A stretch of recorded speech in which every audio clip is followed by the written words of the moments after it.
The chair now recognizes the chairman of the full committee, the gentleman from Ohio, for 5 minutes. Mr. Jordan. Thank you, Madam Chair. Director, who's Kevin Rojek?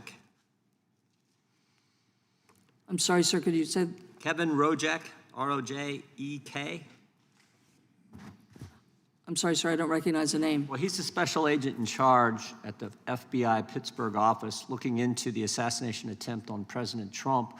Took place in Butler, Pennsylvania. My understanding is HSI had a number of agents at Butler at that particular day. Is that accurate? Yes, sir, that's correct. We had 16 agents, special agents assigned to the Butler farm You had 16 of your people there. 16, 1-6. Do you know how many Secret Service agents were there that day? No, sir, I don't. But you had 16 of your agents supplementing and helping with the security of President Trump on July 13th in Butler, Pennsylvania.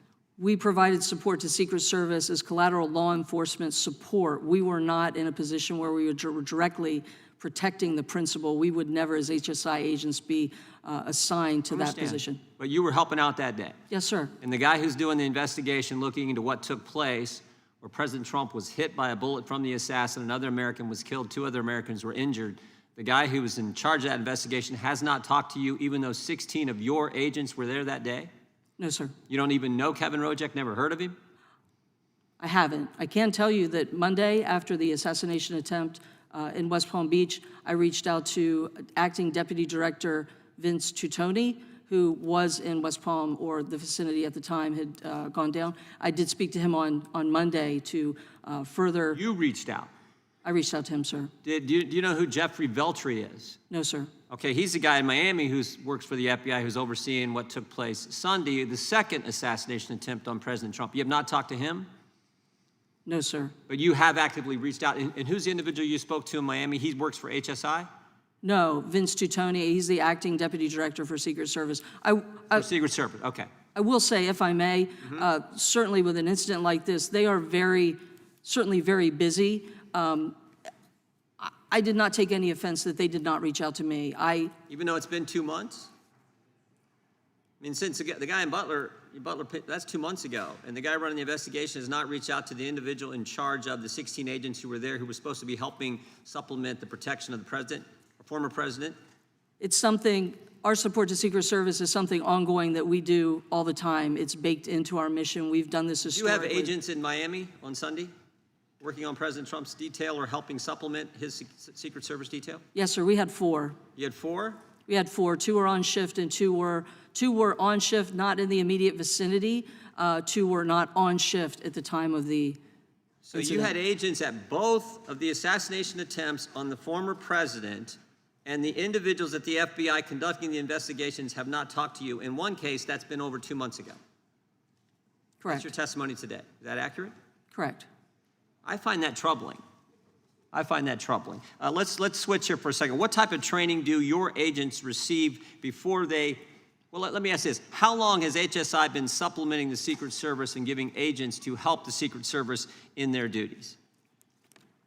Sir, thank you for that question. Certainly back to our time when we were U.S. Customs Service agents with Secret Service under the Department of Treasury. I don't have the exact date, but this is historically something that we have supported Secret Service. I personally... Fairly common, you're yes. saying.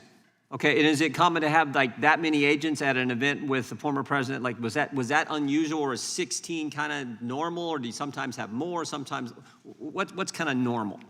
It varies based on the need and the situation. Is it ongoing? Does President Trump always have some HSI people with him now when he's traveling, or even it looks like when he's at his residence in Florida? We provide support to Secret Service, and then they assign our personnel as needed. Okay, okay. Madam Chair, I just find it, I find it kind of astonishing that the people doing the investigation haven't talked to the individual who's in charge of so many of these agents who've been supplementing President Trump's security detail.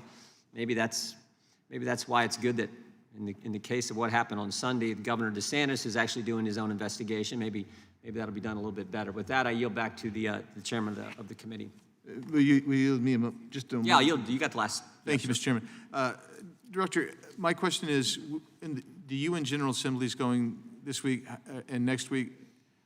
You have HSI agents supporting protective duty there as well?